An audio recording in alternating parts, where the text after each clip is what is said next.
कुरान पाक की आयत करीमा पेश करता हूँ, उसके बाद थोड़ी देर नबी कौनैन सल्लल्लाहु अलैहि वसल्लम की इज़्ज़त व अज़मत पर थोड़ी गुफ्तगू होगी। अल्लाह तबारक ताला कुरान मुक़द्दस में इरशाद फरमाता है, कुल इन कुंतुम तुहिब्बूनल्लाह फत्तबिऊनी युहब्बिबकुमुल्लाह। ऐ महबूब आप फरमा दो कि अगर तुम अल्लाह को दोस्त रखते हो तो मेरी इत्तिबा करो, अल्लाह को दोस्त रखते हो तो मेरे फर्मा बरदार हो जाओ। अल्लाह को दोस्त रखते हो तो मेरे फर्मा बरदार हो जाओ, अल्लाह तुम्हें दोस्त रखेगा। और आगे एक चीज और भी है, वयग़फ़िर लकुम ज़ुनूबकुम, और तुम्हारे गुनाह बख्श देगा।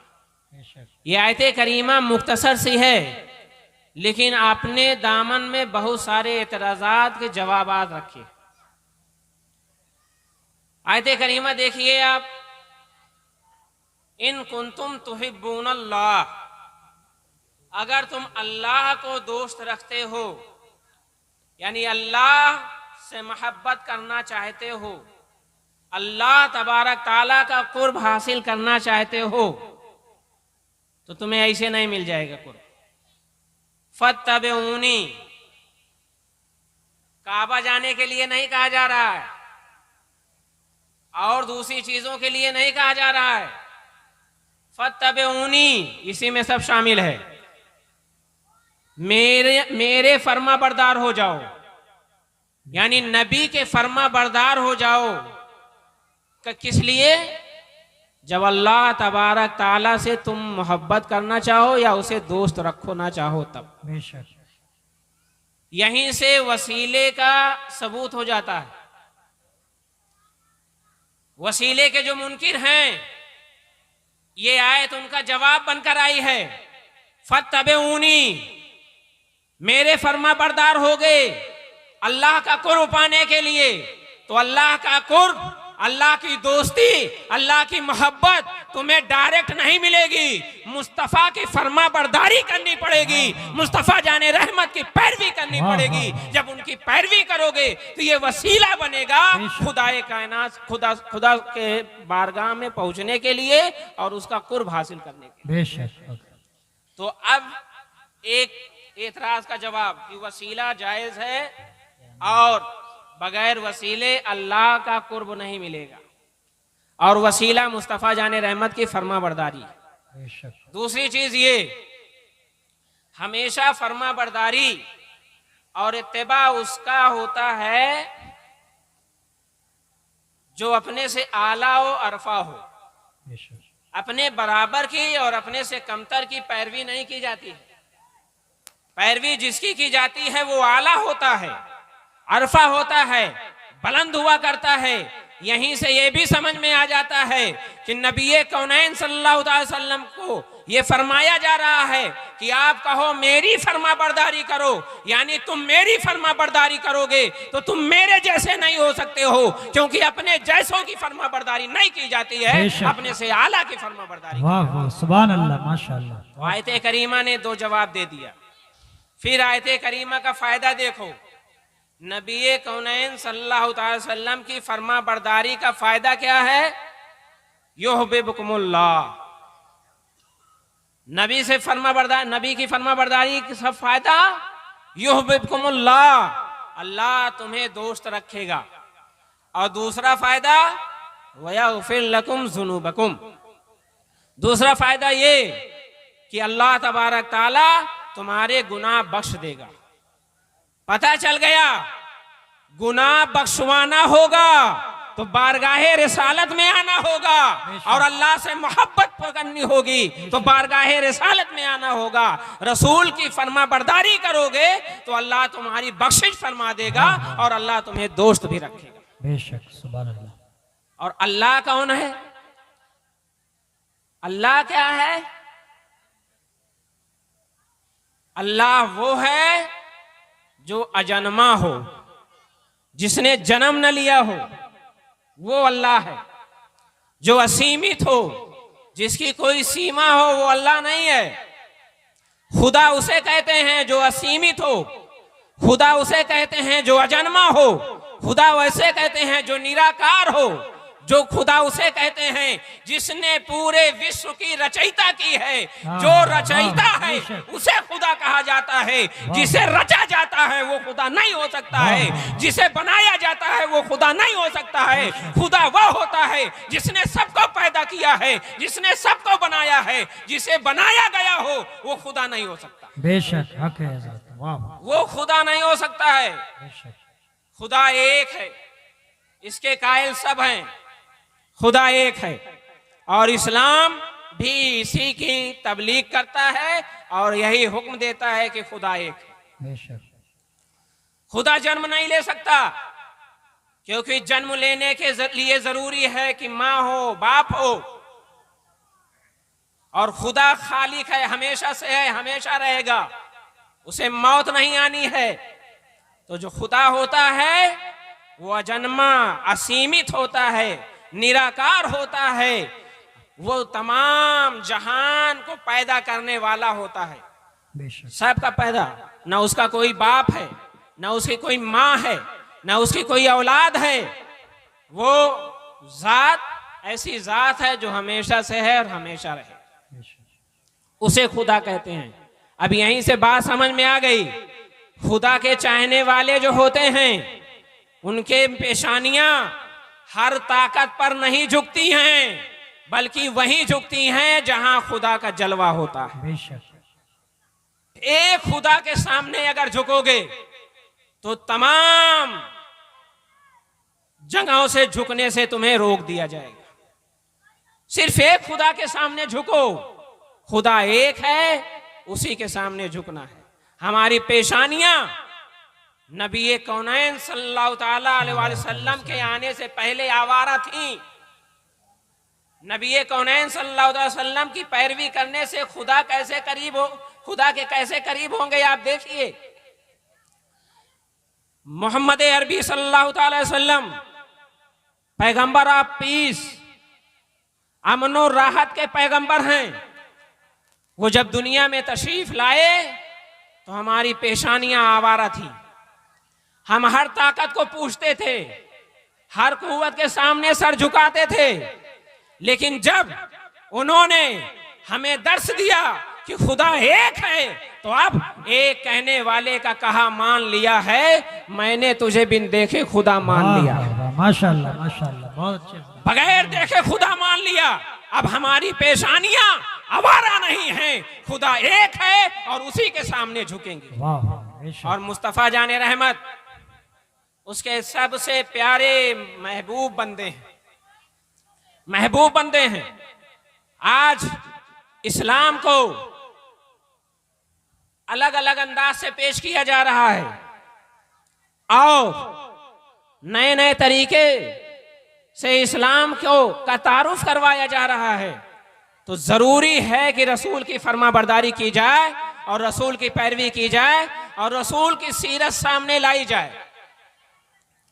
देखा जाए कि ये इस्लाम है क्या, इसकी खूबियां क्या हैं, इसकी अच्छाइयां क्या हैं। एक छोटी सी बात आप देख लें कि जब तक इस्लाम दिल में नहीं आता तब तक इस दिल पत्थर का होता है। उसके अंदर मानवता नहीं होती है, उसके अंदर इंसानियत नहीं होती है। अरब की सरजमीन पर बच्चियां मुर्दा नहीं बल्कि जिंदा ही दफना दी जाती थी। आज बेटी बचाओ बेटी पढ़ाओ का नारा लोग देते हैं, देते रहें। सबसे पहले बेटी बचाने का नारा मेरे मुस्तफा ने दिया भी है और करके दिखाया भी है। बेशक हक है, जिंदाबाद। उस दौर में किया है। आज तो सबकी जबान पर बेटी बचाने का सब बेटियों के लिए आवाज उठा रहे हैं, सब चाह रहे हैं कि बेटियां आगे आएं, लेकिन उस दौर में बेटी को बचाने का नारा मेरे मुस्तफा ने दिया था, जिस दौर में बेटियां जिंदा दफन कर दी जाती थी। अपनी पैदा की हुई बेटी एक एक नहीं, दो दो नहीं, पांच पांच छह छह बेटियां जिंदा दफन कर दी जाती थी। ऐसे दौर में मेरे नबी करीम पैगंबर अमन और राहत तशरीफ लाते हैं और बेटियों को सिर्फ बचाने का नारा ही नहीं देते हैं, बल्कि बचाकर दिखाते हैं। और वो बेटियां जो मनहूस समझी जाती थी, वो बेटियां जो बेइज्जत समझी जाती थी, वो बेटियां जो जीने का हक नहीं रखती थी लोगों की निगाह में, उन बेटियों को जिंदगी अता फरमाया और जन्नत में जाने का रास्ता बना दिया। वाह वाह, बेशक, जिंदाबाद जिंदाबाद। उन बेटियों को ये वकार दिया। आज बेटियों को जो वकार मिला है वो मेरे मुस्तफा जाने रहमत के दमे कदम से मिला है।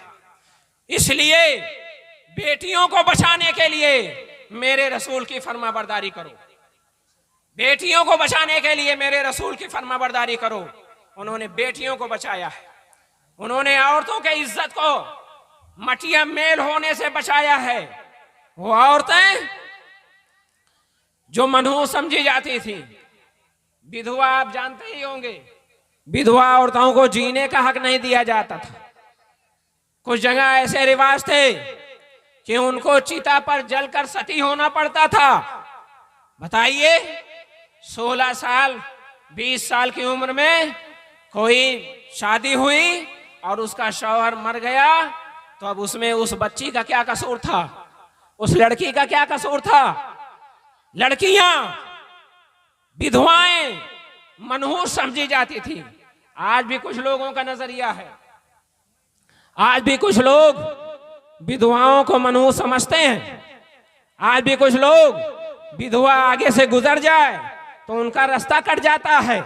आज भी कुछ लोग विधवा सामने आ जाए तो अपना मकसद चेंज कर देते हैं, कि वो कहते हैं आज का पूरा दिन खराब हो गया। लेकिन कुर्बान जाओ मेरे मुस्तफा जाने रहमत सल्लल्लाहु अलैहि वसल्लम पर कि विधवा को सिर्फ जीने का हक ही नहीं दिया है, बल्कि 25 साल की कड़ियल जवानी में 40 साल की विधवा से शादी करके उसे सिर्फ औरत ही नहीं रखा, बल्कि तमाम मोमिनों की मां करार दिया और उसके कदमों के नीचे जन्नत। वाह वाह वाह, नारे तकबीर, नारे रिसालत, उलमाए अहले सुन्नत, मसलके आला हजरत। बहुत अच्छे से जिंदाबाद। जिसने मुझ पर इतने एहसानात किए हैं, अब हम उसकी फरमाबरदारी नहीं करेंगे तो किसकी करेंगे?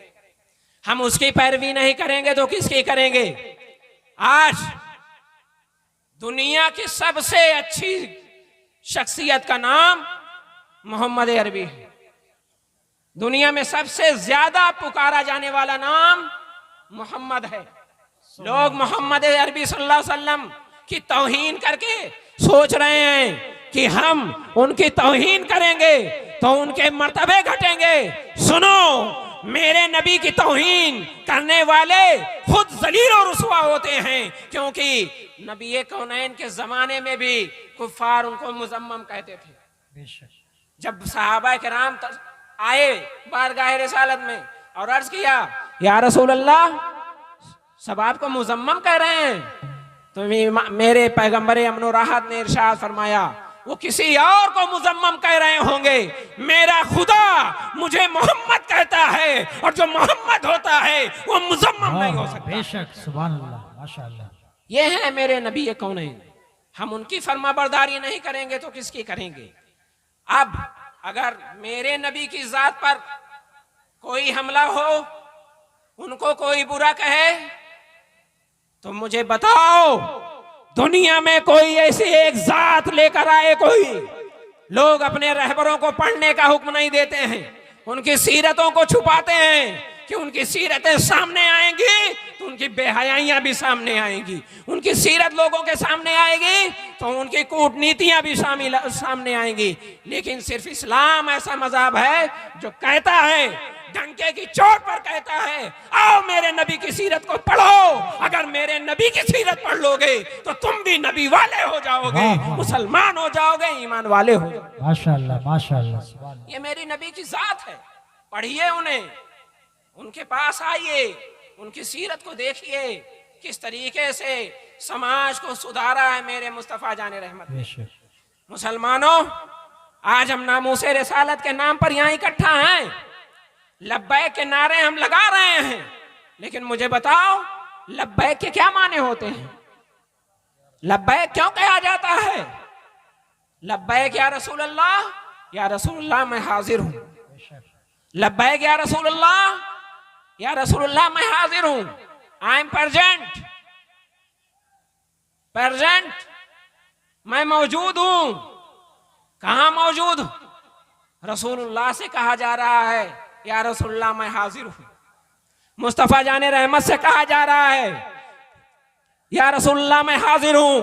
अब मुस्तफा जाने रहमत से लब्बैक या रसूलुल्लाह कहने वाले मेरे दोस्तों, मेरे भाइयों, सुनो, अगर तुम लब्बैक कह रहे हो तो नमाज से अगर गैर हाजिर हो जाओगे, मस्जिद से गैर हाजिर हो जाओगे, ये लब्बैक तुम्हारा काम नहीं आएगा। लब्बैक कहना तुम्हारा झूठा होगा, क्योंकि लब्बैक कहने का मतलब है नबी ने जहां का हुक्म दिया है वहां हाजिर रहो, और जहां से रोक दिया है वहां से रुके रहो। वाह वाह, जिंदाबाद जिंदाबाद, बहुत अच्छे, माशाअल्लाह। नामूसे रिसालत है, नामूसे रिसालत की हिफाजत के लिए आप आगे आ रहे हैं। अल्लाह आपको तौफीक दे कि आप नामूसे रिसालत की हिफाजत के लिए आए। अल्लाह आपके अंदर जज्बा पैदा करे, आप नामूसे रिसालत की हिफाजत के लिए आगे आए। नबी की इज्जत, नबी की अजमत, नबी की शौकत पर जान देने का जज्बा अल्लाह आपके अंदर डाले। लेकिन मेरे अजीज, मेरे दोस्तों, लब्बैक कहने का मतलब आप समझें, और रसूल कायनात का नारा लगाने का मतलब समझें। हम अकीदा तो रखते हैं ना, अकीदा हम रखते हैं, नबी हमें देख रहे हैं, नबी हमें देख रहे हैं, नबी हाजिर नाजिर हैं, दूर से देखते हैं, ये अकीदा हमारा है। क्या हम अपने अमल से भी बता रहे हैं कि ये अकीदा हमारा है? क्या मेरा नबी देखे और हम उससे मोहब्बत करते हो तो उनके देखने की बुनियाद पर भी मैं अजान का पर आवाज न लगाऊं? उनके देखते हुए को जानता रहूं फिर भी मस्जिद न जाऊं? उनके जानता रहूं कि उनके बारे में कि वो हमें देख रहे हैं, फिर भी मेरे कदम शराब के अड्डों की तरफ, फिर भी मेरे कदम जुओं के अड्डों की तरफ, फिर भी मेरी निगाहों से मेरी माँ बेटियां मजरू हो? नहीं, नबी का दीवाना माँ बेटियों की हिफाजत के लिए पैदा हुआ है, माँ बेटियों को मजरू करने के लिए नहीं पैदा हुआ। बेशक, हक है। तुम्हारी निगाहें, अगर तुम्हारी निगाहें आवारा हो गई हैं तो जान लो कि तुम्हारे अंदर मोहब्बत रसूल नहीं है। मोहब्बत रसूल होगा, तुम्हारे अंदर मोहब्बत रसूल होगी अगर, तो तुम माँ बहनों की इज्जत करोगे, उन्हें अपनी इज्जत की निगाहों से देखोगे, उनके ऊपर कोई उंगली उठेगी तो उस उंगली को काटने की ताकत रखोगे। इसलिए जलसे करिए, मैं ये नहीं कहता हूं जलसे न कीजिए, लेकिन अपने आमाल नबी कौनैन से मोहब्बत से के साथ जोड़िए। दुनिया जाने की आप मोहब्बत कर रहे हैं, दुनिया देखे कि आप मोहब्बत कर रहे हैं। आज हमारा भरोसा मुस्तफा जाने रहमत से पर नहीं, आज हमारा भरोसा अल्लाह से टूटता हुआ नजर आ रहा है। आज हमारे नौजवान मस्जिदों से दूर नजर आ रहे हैं। आखिर क्यों? क्यों दूरी है? क्यों शरीयत से दूर हैं आप? क्या इस्लाम और मुसलमान बन के रहने में आपको बेइज्जती महसूस होती है? क्या मुसलमान बन के रहने में आपको फख्र महसूस नहीं होता है?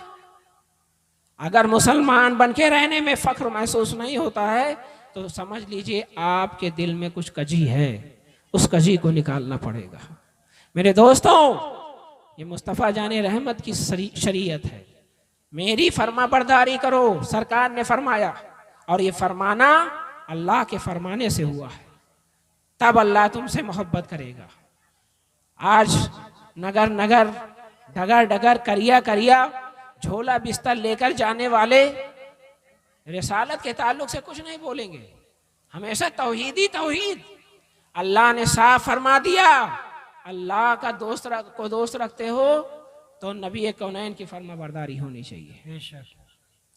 तो अब बताइए, जितने हजरात यहाँ बैठे हैं, हमारे नौजवान तबका बैठा है, बहुत सारे नौजवान को इतनी तौफीक नहीं हुई कि वो टोपी लेकर चले आए होते हैं, रुमाल ही बांध लिए होते, सर ही ढक लिए होते, दुनिया को अपने मजहबी शियार को कायम करने के लिए शर्म महसूस नहीं हो रही है, जबकि उनका मजहबी शियार उन्हें नंगा करता हुआ नजर आ रहा है, और हमारा मजहबी शियार हमें ढाकता हुआ नजर आ रहा है, हमें इज्जत देता हुआ नजर आ रहा है, हमें अजमत देता हुआ नजर आ रहा है, फिर भी हम अपने मजहबी शियार से दूर हो जाए। ऐसा नहीं होना चाहिए। आज नामूसे रिसालत के इस जलसे से अगर हमारा ये कुंबा, हमारा ये कबीला अपने अंदर इस्लामी जज्बा नहीं ला पा रहा है, तो फिर ऐसे जलसे का मकसद क्या हो जाएगा। तो अजीजों, अपने आप को संवारने की कोशिश करनी है हमें, और क्या है वो, कि मुस्तफ़ा जाने रहमत से सच्ची मोहब्बत है।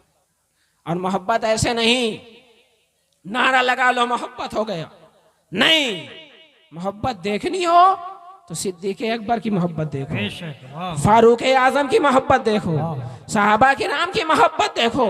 ये जो मोहब्बत दिखाएंगे, इसी मोहब्बत को करोगे तो रसूल की फरमा बरदारी भी होगी और मोहब्बत का हक भी अदा होगा। किसी का फरमान कब माना जाता है, किसकी फरमा बरदारी कब की जाती है, जब उससे मोहब्बत की जाती है, जब उससे लगाव होता है। सरकार ने फरमाया मेरी फरमा बरदारी करो। फरमा बरदारी का मतलब क्या है, मेरी सीरत को देखो, मुझसे मोहब्बत करो, जैसा जैसा मैं करता हूं वैसा वैसा करो। ये चीजें हमारे अंदर कब आएंगी, क्यों इस चीज से हम दूर हैं, इसको हमें देखना होगा। सिद्दीक़ अकबर रज़ी अल्लाह तआला अन्हु की मोहब्बत, सरकार ने फरमाया कि अल्लाह की राह में खर्च करो। हजरत उमर फारूक आधा माल लेकर चले आए बारगाह रिसालत में, और सिद्दीक़ अकबर को देखा तो वो पूरा माल लेकर चले आए। क्या ध्यान दिया जा रहा है, ये नहीं देखा जाएगा कि हमारे पास क्या है क्या नहीं है, क्या अच्छा है क्या खराब है, ये देखा जाएगा कि किसने इरशाद फरमाया है, किसने फरमाया है। मेरे नबी ने फरमाया है तो सब कुछ कुर्बान है। ये जज्बा भी होना चाहिए, सिर्फ कहने की बात नहीं। इसलिए सबसे पहले हमें नमाज की पाबंदी करनी है, सच्चा पक्का ईमान होने के बाद। और ईमान वाले तो आप हैं ही माशाअल्लाह, सुन्नी सहीउल अकीदा मुसलमान ईमान वाला है। अब उसे फरमा बरदारी में सबसे पहले नमाज की पाबंदी, नमाज की पाबंदी में फरमा बरदारी भी है और मोहब्बत रसूल का जज्बा भी है। अब देखिए हजरत अली करमल्लाहु ताला वजहुल करीम का वाकया आपने सुना होगा। मकाम साहिबा में जब सरकार के जानुए अक़दस पर सर रख कर बैठे लेटे हैं, मोहब्बत और फरमा बरदारी देखिए, हजरत अली के बाहों में मुस्तफ़ा जाने रहमत है और असर का वक्त जा रहा है।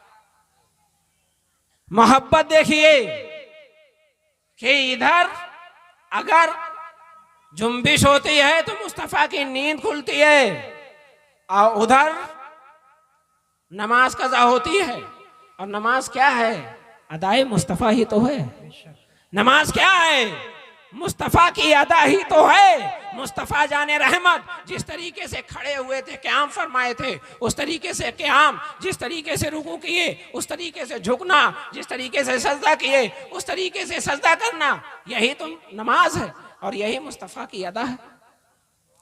हजरत अली रो पड़ते हैं जब नमाज कज़ा हो जाती है। रोने की जरूरत क्या थी, दौलते दो जहां जिसके बाहों में, उसे रोने की जरूरत क्या। आज के लंगोटिया पीर और ढकोसला करने वाले बाबा होते तो वो कहते हम नमाजें यहाँ नहीं पढ़ते हैं, हम नमाजें काबा में पढ़ते हैं। लेकिन अली को मानने वाले बताएंगे कि नमाजें जहां रहो वहीं पढ़ो। बेशक। खाना यहाँ खाओ, नमाज काबा में काहे पढ़ते हो। अगर नमाज काबा में पढ़ना है तो खाना भी काबे में खाओ, पानी भी काबे में पियो।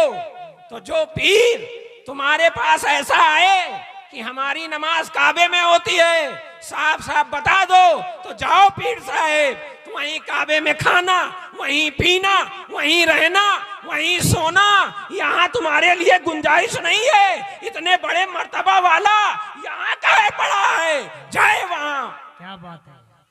ऐसे धोखे दिए जा रहे हैं हजरत अली के नाम पर, और मौलाई बना जा रहा है नमाजों को छोड़कर, वाह वाह। मौलाई बना जा रहा है। और हजरत अली के नाम पर यह कहा जा रहा है कि सिद्दीक़ अकबर की खिलाफत नहीं है, ये गासिब हैं, खुलफाए राशिदीन गासिब हैं, ये नहीं किए वो नहीं किए। मैं अपने भाइयों से ये सब नहीं कहना चाहूंगा कि आप उनका जवाब दो, आप उनसे सवाल कर सकते हो। अगर सिद्दीक़ अकबर गासिब थे तो अली ने बैअत क्यों की, अली ने बैअत क्यों की? और अगर अली ने बैअत की तो फिर सिद्दीक़ अकबर को गासिब नहीं मान सकते हो।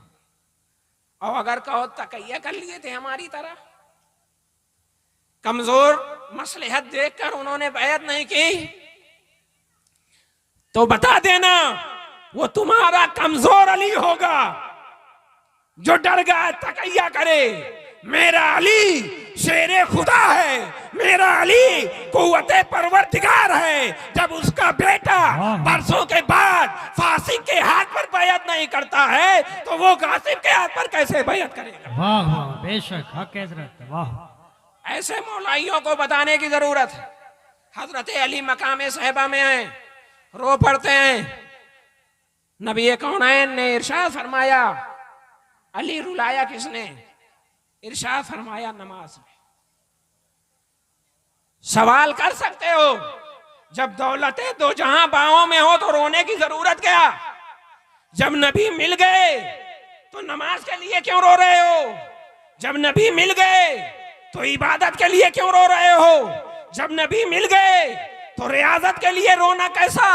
तो हस्ते अली की रूहानियत जवाब देगी, अरे ये नमाज मेरे नबी की आंखों की ठंडक है। जब उनसे मोहब्बत करता हूँ तो उनकी ठंडक से भी मोहब्बत करूंगा। माशाअल्लाह माशाअल्लाह, सुभान अल्लाह। ये नमाज मेरे नबी की अदा है। जब नबी से मोहब्बत करूंगा तो उनकी अदा से भी मोहब्बत करूंगा। ये नमाज मेरे नबी की फर्मा बरदारी है। जब उनसे मोहब्बत करूंगा तो उनकी फर्मा बरदारी भी करूंगा। वाह वाह, माशाअल्लाह माशाअल्लाह, बहुत अच्छा। जब उनकी फर्मा बरदारी करूंगा तब अल्लाह मुझे बख्श देगा इंशाअल्लाह। फिर लकुम ज़ुनूबकुम। तो अब मेरे दोस्तों, अल्लाह के रसूल की फर्मा बरदारी करो ताकि हमारी जिंदगी कामयाब हो जाए। और मोहब्बत का ये हक अदा करो जैसे हस्ते अली ने अदा किया है, जैसे सिद्दीक़ अकबर ने अदा किया है। और अपने आप को मजबूत करो और अपने गुनाहों से तौबा करो। और आज के माहौल में मुसलमानों को जो चाहिए वो मुसलमान करें। शराब हराम है, शराब तमाम बुराइयों की जड़ है। शराब कोई भी अकलमंद आदमी नहीं पी सकता, क्योंकि अकल को जायल कर देने वाले का नाम शराब है। सच बात। कोई भी अकलमंद उसे नहीं पी सकता है। शराब पीने से अकल खत्म हो जाती है। क्या? जब तक शराब का असर रहता है तब तक अकल काम नहीं करती है, दिमाग काम नहीं करता है। दिमाग के काम करने ही से पूरा बदन काम करता है। दिमाग काम करना बंद कर दे तो बदन काम करना बंद कर देता है। आंखें जो देखती हैं, हाथ जो छूता है, ये दिमाग के इंडिकेट करने की वजह से छूता है। माइंड अगर इंडिकेट न करे आपको तो आप अपना हाथ हिलाएंगे नहीं। माइंड अगर आपको इंडिकेट न करे तो आप अपने कदम को हिलाएंगे नहीं। कदम, हाथ, ये सब जो हिलते हैं माइंड के इंडिकेट करने से हिलते हैं। इसी वजह से कहा जाता है अगर कोई शराब पिए हो तो शराब पीने वाले के हाथ को आग में डाल दो तो वह हाथ हटाएगा नहीं। क्यों नहीं हटाएगा? क्योंकि उसका दिमाग काम नहीं कर रहा है। दिमाग काम करता तो वो हाथ को हुक्म देता कि हाथ हटाओ, तो हाथ हट जाता। लेकिन दिमाग काम करना बंद कर दिया, इसलिए अब हाथ हटेगा नहीं। अजीजों, जो शराब तुम्हारे दिमाग को खराब कर दे रही है। तुम्हारा दिमाग इतना क्यों खराब हो गया है कि तुम शराब पी रहे हो। मुसलमान शराब पिए, वो मुसलमान जो हस्ते अली के नारा लगाएं, वो मुसलमान जो नारे हैदरी लगाएं, वो शराब पिए। जबकि अली का आलम यह है कि हजरत अली कहते हैं शराब का एक कतरा अगर दरिया में गिर जाए, फिर दरिया सूख जाए, फिर उस पर घास उगे, तो मैं अपने जानवर को चराऊंगा नहीं। इतनी नफरत शराब से कि शराब का कतरा दरिया में गिर जाए, दरिया सूख जाए, फिर उस पर घास उगे, तो हस्ते अली कहते हैं मैं अपना जानवर नहीं चराऊंगा। अली के मानने वालों, जब अली अपने जानवरों को सूखी हुई घास नहीं चरा रहे हैं, जहां शराब का कतरा गिर के खत्म हो गया है, तो मुझे बताओ जब तुम शराब पियोगे तो तुमसे कैसे मोहब्बत करेंगे, तुम्हारी शफाअत के लिए कैसे उठेंगे। सुनो, अली वाला बनना है तो शराब से दूर हो जाओ, शराब से दूर तुम हो जाओ, रसूल की फरमा बरदारी तुम करो, अल्लाह तुम्हारी बख्शिश फरमा देगा, मगफिरत फरमा देगा। इसलिए ज्यादा देर तक हमें बोलना नहीं है, जितनी जरूरत है अभी तकरीर होनी है, तकरीर होगी, लेकिन आज के माशरे में तहफ़्फ़ुज़े नामूसे रिसालत के नाम पर सिर्फ ढकोसला न किया जाए। नबी कौनैन सल्लल्लाहु अलैहि वसल्लम जो दुनिया के सबसे अच्छे इंसान हैं, तमाम कमाल तमाम खूबियां जिनके अंदर मौजूद हैं, बल्कि उलमा फरमाते हैं कि कमाल तब तक कमाल नहीं होता जब तक मुस्तफ़ा से मिल नहीं जाता है। कमाल उसी वक्त कमाल होता है जब वो मुस्तफ़ा जाने रहमत से मंसूब होता है। तो तमाम खूबियां, तमाम कमालात के जामे जो जात है, अगर उस जात पर कोई कीचड़ उठा रहा है तो कहीं हमारे किरदार की वजह से तो नहीं उठा रहा है, कहीं हमारा दिल मुर्दा तो नहीं होता जा रहा है कि मेरे सामने, मेरे आंखों के सामने में कोई शख्स नबी की शान में गुस्ताखिया करे और हमारे हाथ में रिमोट रहे, हमारे हाथ में चैनल रहे, हमारे हाथ में टीवी रहे, और हमारा नौजवान रात रात भर नंगी पिक्चरें देखे। ये मोहब्बत रसूल है, ये नामूसे रिसालत की हिफाजत है। हरगिज नहीं, इसे नामूसे रिसालत की हिफाजत नहीं कहा जा सकता है। नामूसे रिसालत की हिफाजत करने वाला पिक्चरों का बाइकाट करेगा, पिक्चरों का बाइकाट करेगा, फिल्मों का बाइकाट करेगा। ऐसे लोगों के गाने सुनते हो जो कहें कि इनके अजान से मुझे तकलीफ होती है, अजान से तकलीफ हो रही है, तुम्हारे अजान से एसी में सोने वाले सोनू निगम को तकलीफ हो रही है और तुम उसके गाने सुन के लुत्फअंदोज हो रहे हो और कहते हो तहफ़्फ़ुज़े नामूसे रिसालत है। ऐसा कैसे हो सकता है?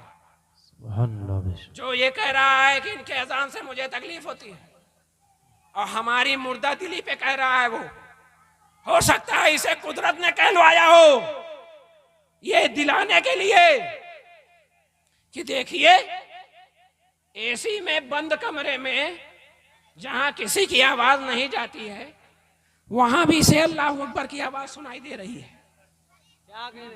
जहां किसी की आवाज नहीं जाती है, एसी कमरा पैक कमरा है, रात भर नाचने वाला शख्स जब सोएगा तो किस गहरी नींद में सोएगा। उसके बावजूद भी अजान से उसकी नींद खुल जा रही है, अजान से उसे तकलीफ हो रही है, और तुम आंगन में लेटे हो, दरवाजे पर लेटे हो, मस्जिद के बगल में लेटे हो, अजान हो रही है, तुम्हारी आंख नहीं खुल रही है। ये कहलवा रही है कुदरत कि सुनो, काफिरों के आंख खुल जा रही है, तुम कैसे मोमिनों की तुम्हारी आंख नहीं खुल रही है। सुभान अल्लाह, नारे तकबीर, नारे रिसालत, अजान, सुभान अल्लाह, नमाज, ये आज हमारा शियार है। मुसलमानों, इसको छोड़ दोगे तो कामयाबी नहीं मिल पाएगी। बड़े बड़े शोरा, बड़े बड़े मुकर्रीन, बड़े बड़े नाथों को सुनो, लेकिन सुनने का मतलब ये नहीं है कि उन पर से पैसा लुटा दो और जाओ घर पे इतनी लंबी मारो फजर गायब हो जाए। इसलिए जलसा नहीं होता है। अगर इसलिए जलसा करवाया है इन्होंने तो फिर ये भी सही नहीं है। जलसा इसलिए होता है कि अपने अंदर सुधार लाया जाए। जलसा इसलिए होता है, मेरे मखदूम मिल्लत सैयद वाइज मुस्तफा साहब की बिला, जो इस वक्त मखदूम मिल्लत भी हैं, मुस्लिह कौम मिल्लत भी हैं, नासिर मसलके आला हजरत भी हैं, औलादे रसूल हैं।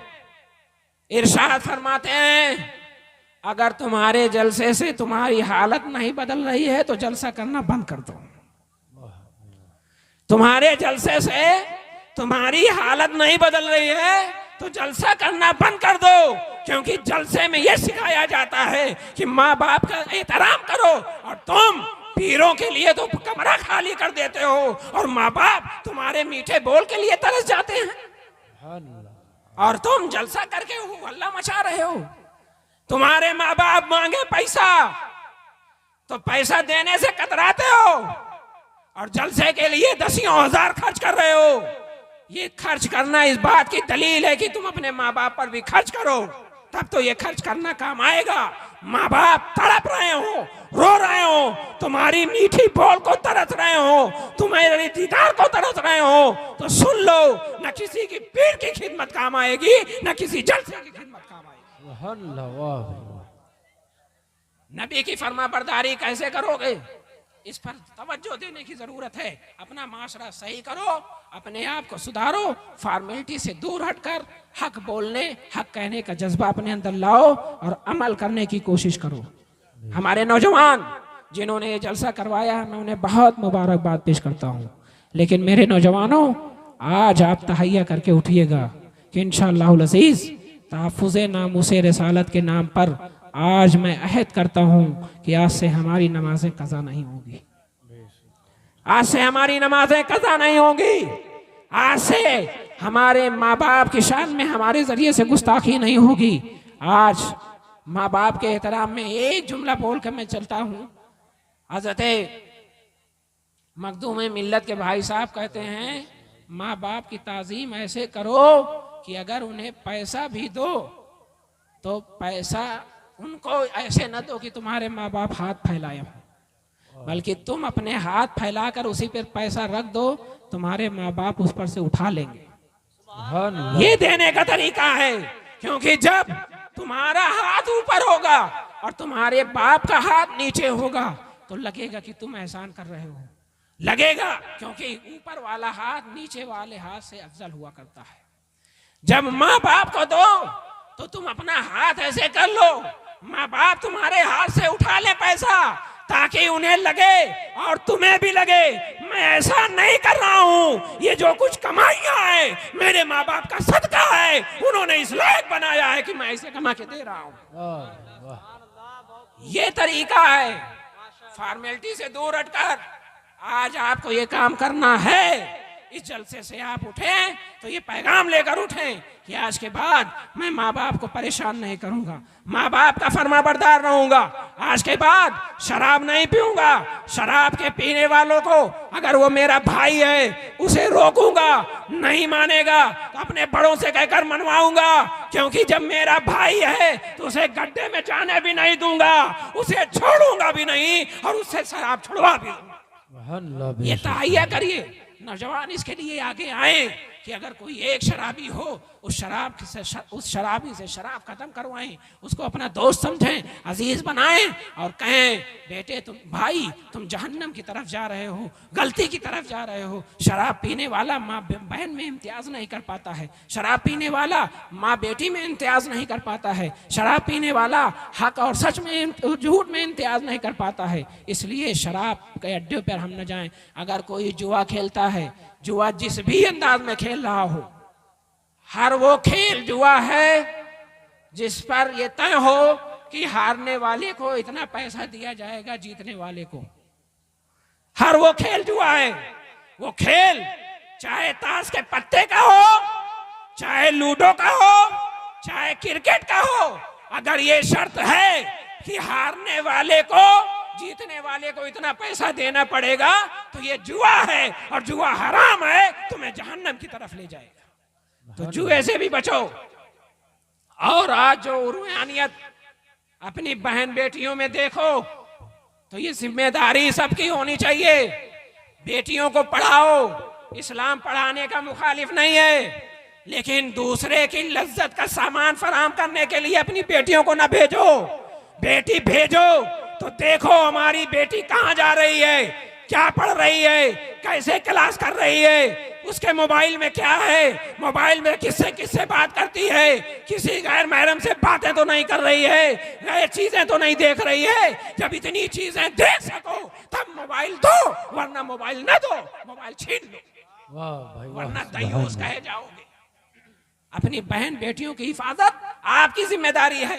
शैतान तो निगाहें गड़ाए बैठा ही है, वो तो चाहता ही है कि औरतें बेपर्दा हो जाएं ताकि मैं लुफ्तंदोज हूं, औरतें बेपर्दा हों ताकि अपने हवस का शिकार बनाऊं। लेकिन नहीं, औरतों को बेपर्दा वो लोग करते हैं जिनके अंदर शैतानियत है। जो इंसान है वो औरतों को बेपर्दा नहीं करेगा, पर्दे में रखकर उसे इज्जत देगा, वकार देगा, अजमत देगा, शौकत देगा। इसलिए अपनी बेटियों पर ख्याल, अपनी बहन पर ख्याल, अपनी माँ पर ख्याल, अपनी बहन भाई इन सब का ख्याल अपने एतबार से करो और उनका हक अदा करो। यही जलसे का मकसद है, यही रसूल की फरमाबरदारी है और यही तहफ़्फ़ुज़ नामूसे रिसालत है, यही तहफ़्फ़ुज़ नामूसे रिसालत है। अल्लाह तबारक ताला हमें और आपको सबको तहफ़्फ़ुज़ नामूसे रिसालत के लिए जिंदा रखे और उसी पर मौत अता फरमाए। चाहते हो गर बदला हुआ फरदा का रंग, सारे आलम पर छिड़क दो गुंबदे खजरा का रंग। वो जो न थे तो कुछ न था, वो जो न हो तो कुछ न हो, जान है वो जहान की, जान है तो जहान है।